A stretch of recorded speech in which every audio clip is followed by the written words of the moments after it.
Assalamualaikum warahmatullahi wabarakatuh. Selamat pagi anak-anak semua. Perkenalkan, nama Ibu Sela Melinda. Ibu adalah mahasiswa Pendidikan Fisika Universitas Bengkulu. Nah, mungkin adik-adik udah kenal ya. Kita juga udah saling sapa di Google Classroom.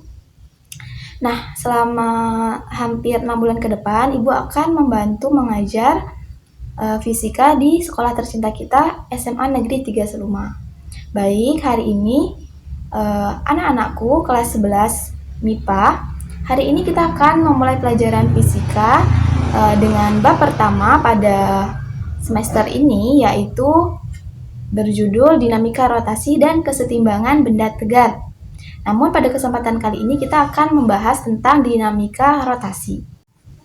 Baik, adapun tujuan pembelajaran pada pembelajaran hari ini ialah setelah memahami dan menganalisis video pembelajaran ini, siswa dapat menjelaskan pengertian momen gaya. Kemudian setelah memahami dan menganalisis video ini, siswa dapat menyelesaikan soal-soal fisika yang berkaitan dengan momen gaya. Baiklah anak-anakku sekalian, mungkin kalian semua sudah belajar di kelas 10 tentang dinamika partikel. Nah, dinamika partikel itu benda yang kita tinjau, itu yang kita anggap sebagai materi ataupun suatu titik, dia bergerak secara translasi yang bisa lurus dan melengkung. Yang mana benda itu akan bergerak translasi apabila resultan gaya yang bekerja pada benda tersebut sama dengan 0. Namun, pada pembahasan kita kali ini, kita akan membahas tentang dinamika rotasi. Jadi yang kita tinjau adalah suatu benda tegar. Apa itu benda tegar? Benda yang masanya itu tidak kita abaikan. Artinya, benda ini akan dapat bergerak translasi dan juga dapat bergerak rotasi. Yang mana gerak rotasi itu akan disebabkan oleh sebuah torsi atau momen gaya. Maka dari itu, pada pelajaran hari ini, dinamika rotasi yang akan kita bahas yang pertama adalah momen gaya atau torsi. Apa itu momen gaya atau torsi? Bisa kita baca, momen gaya atau torsi merupakan ukuran efektivitas gaya yang kita berikan pada suatu benda untuk memutarkan benda tersebut. Nah, untuk ilustrasinya dalam kehidupan kita sehari-hari, fenomena torsi dapat kita lihat apabila kita sedang membuka pintu. Tentu saja, anak-anakku sekalian sudah pernah ya membuka pintu. Nah, coba kita bandingkan. Cobalah kalian buka pintu dari ujung terjauh dari engsel pintu. Bagaimanakah gaya yang kalian keluarkan? Kemudian, cobalah lagi kalian membuka pintu dengan titik yang lebih dekat dari engsel. Bagaimanakah gaya yang kalian keluarkan? Coba bandingkan.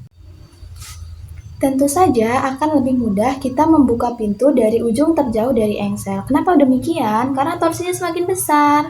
Apabila kita memperbesar jarak antara gaya yang kita berikan terhadap poros atau yang dalam hal ini adalah engsel, maka semakin besar pula torsinya atau semakin mudah juga kita membukanya.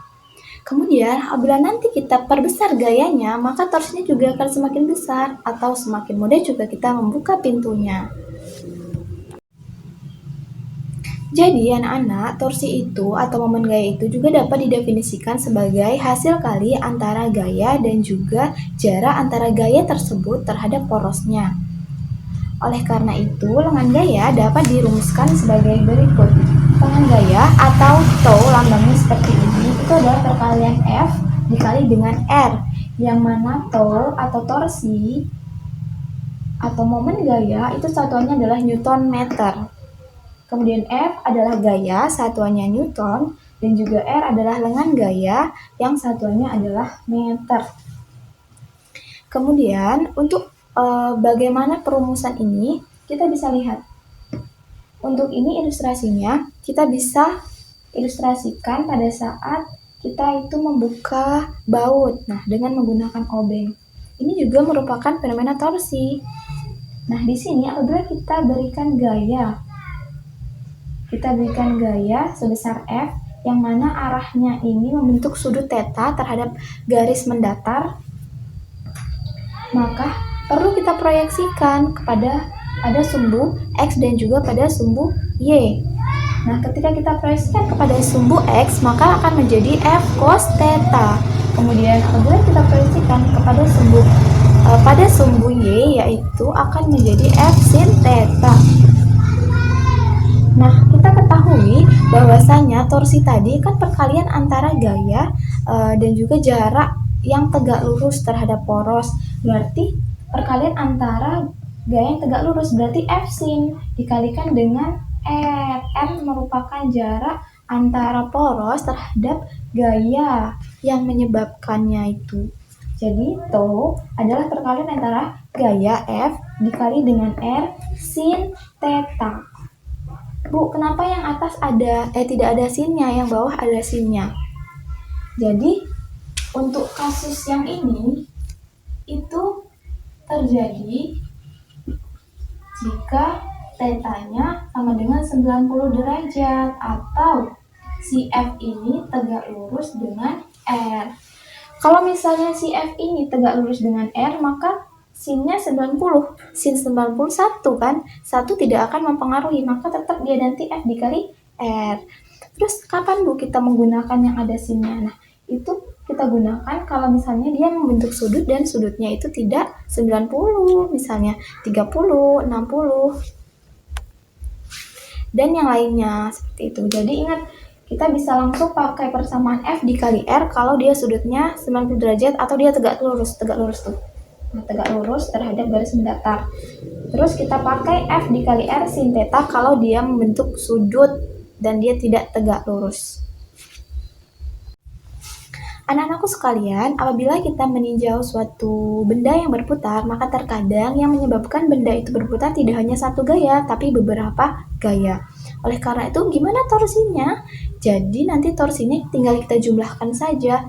Jumlah dari torsi setiap gaya yang bekerja pada benda tersebut. Jadi, sigma torsinya nanti torsi 1 ditambah torsi 2 ditambah torsi dan seterusnya, tergantung berapa banyak gaya, maka seberapa banyak gaya itulah torsinya. Tapi kita harus ingat anak-anak, kalau torsi itu punya arah, maka juga harus memperhatikan arahnya. Arah torsi itu adalah bernilai positif apabila dia berlawanan dengan arah jarum jam.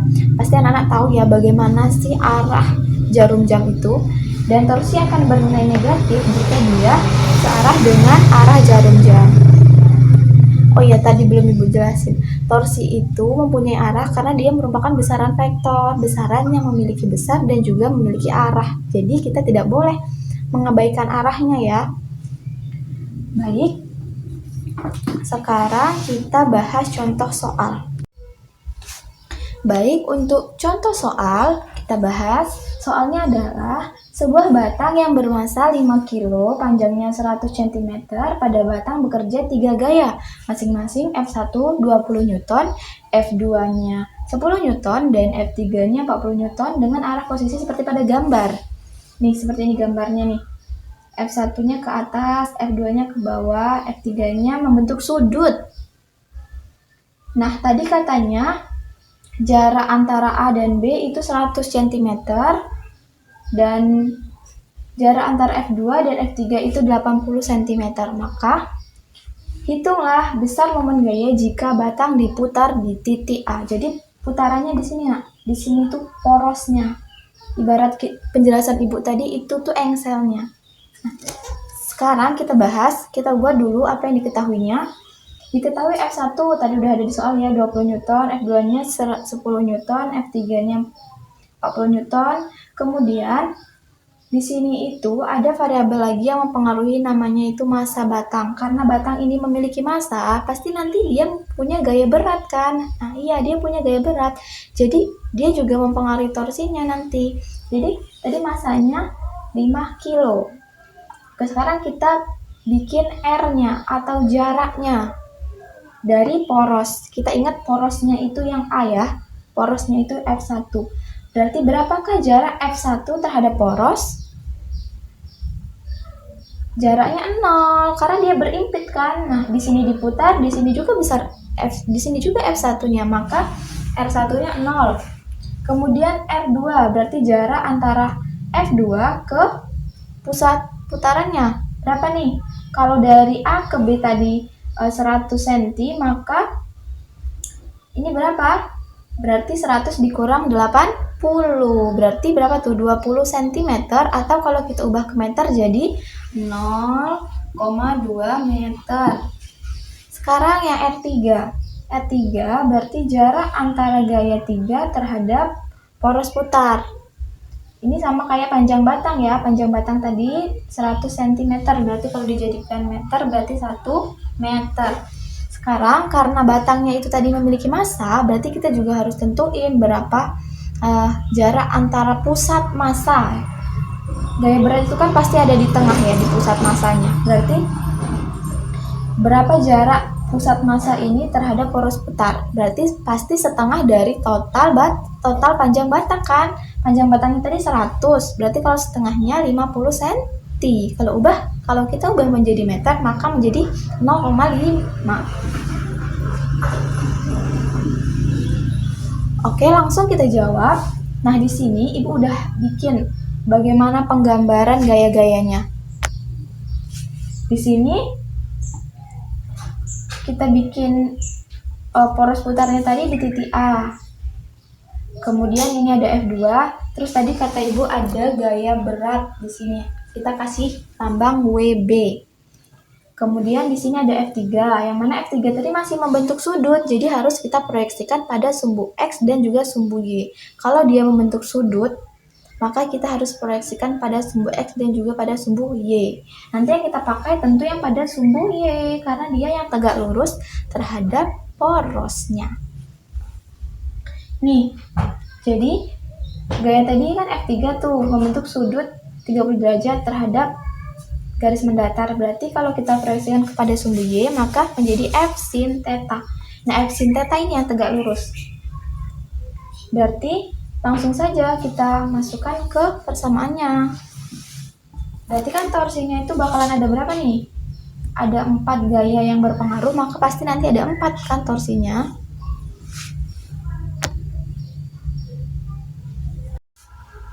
Langsung saja kita masukkan ke persamaannya. Jadi sigma torsi sama dengan torsi 1 ditambah torsi 2 ditambah torsi 3 ditambah torsi 4. Karena ada 4 penyebabnya dia berputar tadi ya. Torsi 1, karena dia sudah tegak lurus, berarti F1 dikali R1. Yang ini juga F2 dikali R2. Kita lihat dulu yang F3. Yang F3 ini gimana?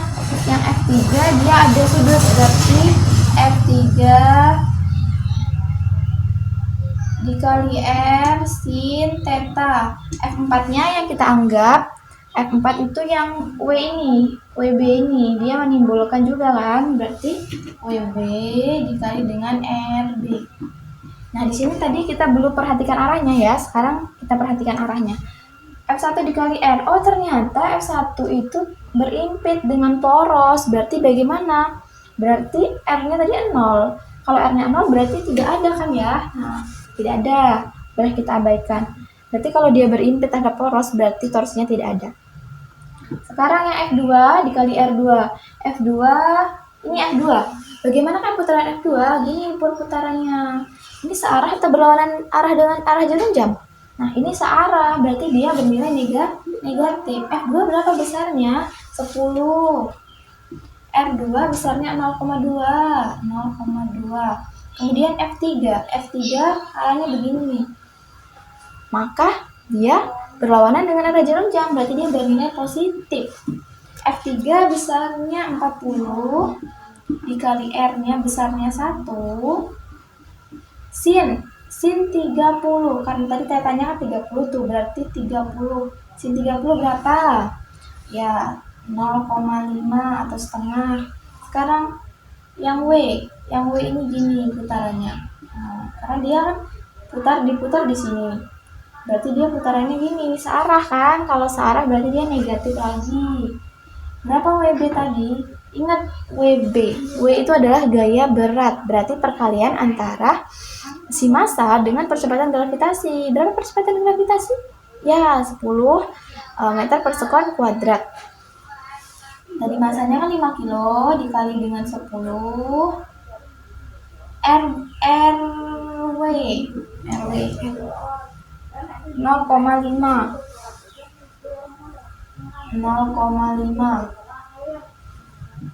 Dah, kita hitung.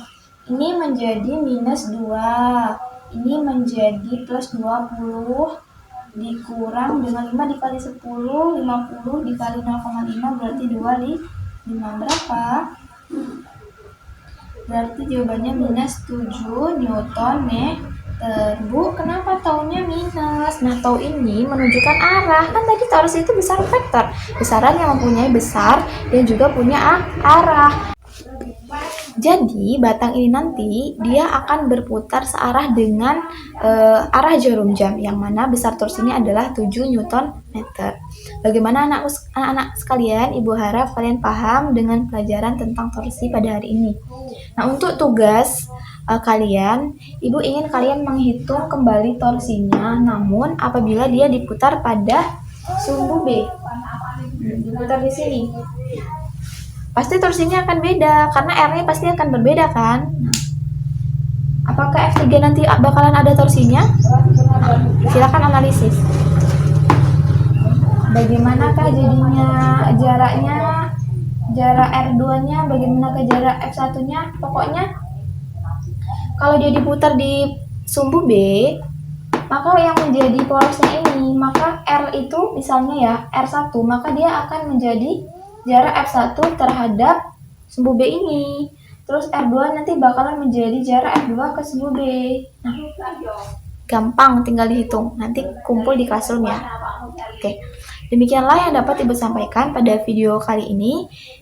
Ibu harap video ini dapat bermanfaat buat kalian. Tetap jaga kesehatan, tetap semangat. Assalamualaikum warahmatullahi wabarakatuh. Dah.